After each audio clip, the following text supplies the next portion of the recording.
Selamat pagi semuanya.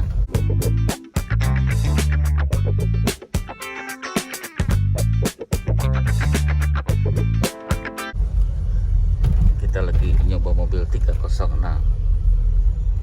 tahun 2003. Jadi kita mau cerita masalah mobil. Kan kemarin ada mobil yang kebakar ya, 306 di media, ada di berita-berita di daerah mana ya, Jakarta itu kebakar. Nah, kita ceritain apa sih yang bikin mobil ini kebakar ya. Salah satunya itu dari kebocoran bensin, kebocoran oli, bisa karena oli juga mudah terbakar kalau kenanya knalpot. Terus kelistrikan juga bisa ya, mungkin kelistrikannya udah dimakan tikus atau ada penambahan tapi tidak standar, bisa juga ya. Nanti kita bahas satu-satu. Diawali dari kebocoran bensin ya, nanti kita visualnya kita lihatlah langsung ya, biar nanti lebih paham. Kurang bensin, kenapa dia bisa, kalau bocor bisa kebakar. Kemungkinannya ya saya juga nggak tahu kan, juga kalau udah kebakaran kan kita nggak tahu awalnya dari mana. Jadi untuk antisipasi saja. Oke, lanjut ya nanti.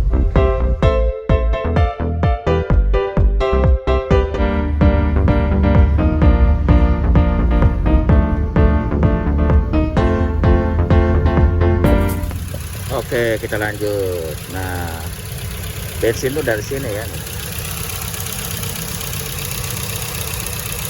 Hati-hati kalau ini bensin, karena dekat sini ada busi. Ada busi, jadi kalau bensin bocor terus di situ ada api busi ya, bisa nyala ya. Nah, bahaya, jadi jangan sampai bocor. Ya, itu. Selangnya kalau keras diganti ya, sini juga ada selang ya, ini juga harus ganti nih, nggak bagus, nanti remnya kita ganti. Nah, di sini juga ada bensin, selang bensin, di bawahnya ada starter. Starter itu kalau keadaan di starter itu pasti ada percikan api ya, jadi dia bisa kebakar kalau itu bocor. Nah, itu kalau untuk si bensin ya. Bensin sih itu aja kayaknya. Nah, lanjut lagi kalau oli. Nah, oli itu biasanya musuhnya dari knalpot, lawannya apa ya sebutannya ya. Nah, kalau si oli itu netes ke knalpot, posisi knalpotnya lagi membara, itu bisa kebakar ya. Misalkan di sini tutup klepnya bocornya parah gitu ya, sampai dia netes ke knalpot ke bawah. Persis di bawahnya tuh ada knalpot. Nah, itu bisa kebakar ya. Kalau keadaan membara lagi merah, ada netes oli, dia bisa nyala tuh oli ya. Jadi oli bisa nyala. Nah, itu ya. Jadi oli juga harus diperhatikan, jangan sampai ada yang netes ke knalpot. Mungkin kalau netesnya di sini ke bawah itu nggak apa-apa, tapi kalau kena knalpot nggak apa-apa. Kena knalpot bisa terbakar. Terus analisa selanjutnya adalah perkabelan ya. Jadi nanti kan ada mobil yang penambahan audio, penambahan relay, mungkin buat apa segala macamnya harus rapi ya. Jadi jangan banyak sambungan, ya harus rapi lah penambahan kabelnya. Seperti ini kan ada penambahan ini, tapi ini negatif ya. Nah, ini penambahannya juga memang bagus walaupun ini negatif. Ada ke dekat starter, ke alternator, ada ke body ya, kemana-mana deh. Ada berapa nih? 1, 2, 3, 4, 5, ada 5 ya, kabelnya kemana-mana. Ada yang ke ECU kayaknya nih, satu nih ke neck groundnya ECU ya. Pokoknya kalau ada penambahan itu harus bagus. Mau relay ke audio, penambahannya kabel-kabelnya harus rapi. Relay harus rapi. Kalau mau nambah relay seperti relay lampu, relay apalah, klakson segala macam. Kebetulan ini nggak ada ya, ini nggak ada relay, jadi ini masih aslinya, jadi harusnya aman. Nah, ini ada penambahan satu nih, nanti posisi ini dalam box ya, dan rapi ya, seperti itu ya. Mungkin kemungkinan yang bikin dia kebakaran untuk di 306, mungkin di mobil lain nggak ada bedanya ya, sama aja.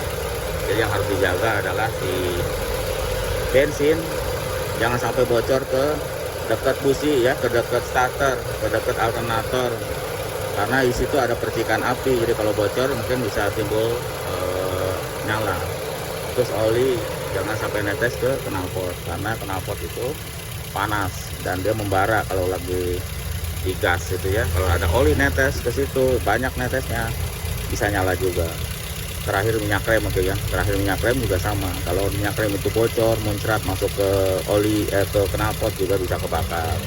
Oh ya, terakhir power steering kan ini masih pakai minyak nih, oli ya, masih pakai oli. Dia juga sama, benda cair gitu.